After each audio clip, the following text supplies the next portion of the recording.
Today we're going to check out the new T598 engine roar feature that they added. I'm going to have to update my wheel. So the first thing I'm going to do is try the wheel without the engine roar and without updating it. We'll see how it feels before we do all that. So I'll just go through what I have right now. So this is what I've been playing for the last few months. I've got the firmware 2.52. I've been on all the default settings that they recommend on the website here. Okay, so what I'm going to do and what I've set up here is I have the wheel on the original settings, and I'm going to play one lap of the Laguna Seca. I'm using the Roadster Stop Rampage. I'll show you guys here.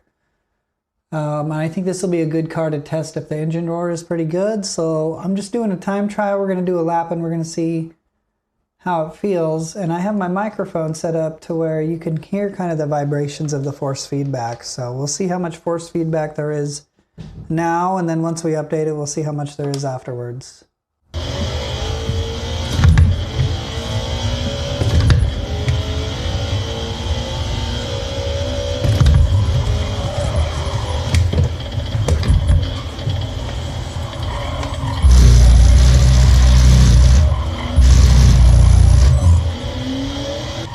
So like right now, as you can tell, I really only get vibration when the tires start to lose traction or something like that.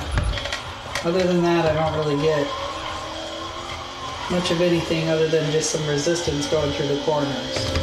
So now what we're going to do is we're going to go ahead and update the firmware, and I can kind of go through what that looks like for you guys. So let me get that all set up, and then we'll try out the different engine roar settings and see which one I like the best.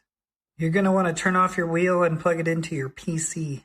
Okay, now we're plugged into our PC here. We're going to wait for it to boot up and everything.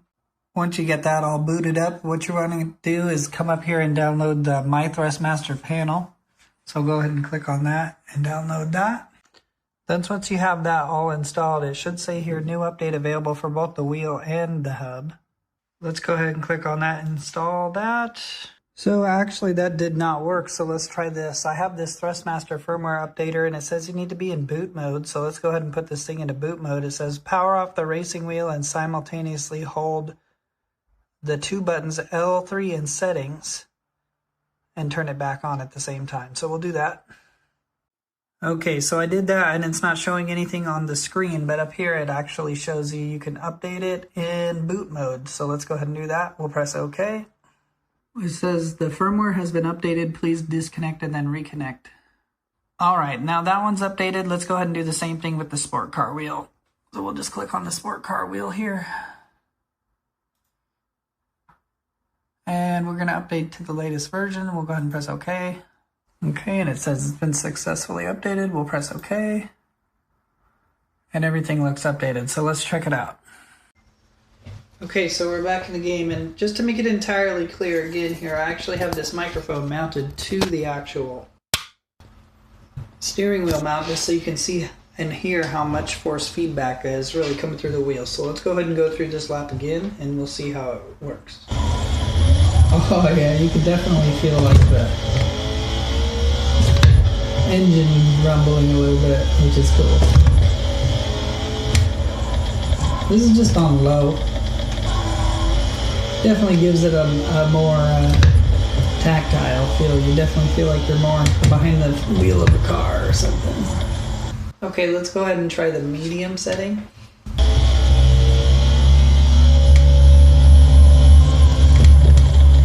So you guys should definitely be able to hear kind of the vibrations coming through.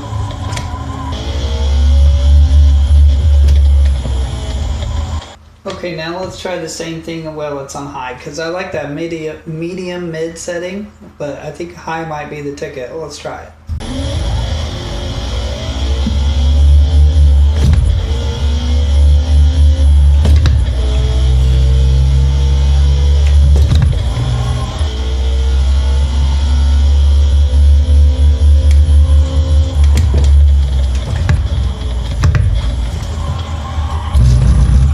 Okay, so overall impressions, I really like the engine roar feature. I don't know if I'll stay on high. I do like the high just because it gives me the most amount of the effects so I can try it out and everything, but I might end up doing mid in the future. I think the low is a little bit weak.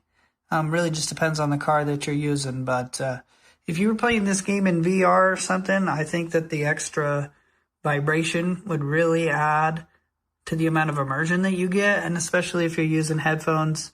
Obviously, in this example, like I showed you right here, my microphone is right next to the steering wheel so that you could hear how much force feedback is coming through. So don't think that it's just really noisy or anything. It's just for the example of this video. But yeah, definitely check this out. It's pretty easy to set up, and I think you would really like it if you play in VR especially.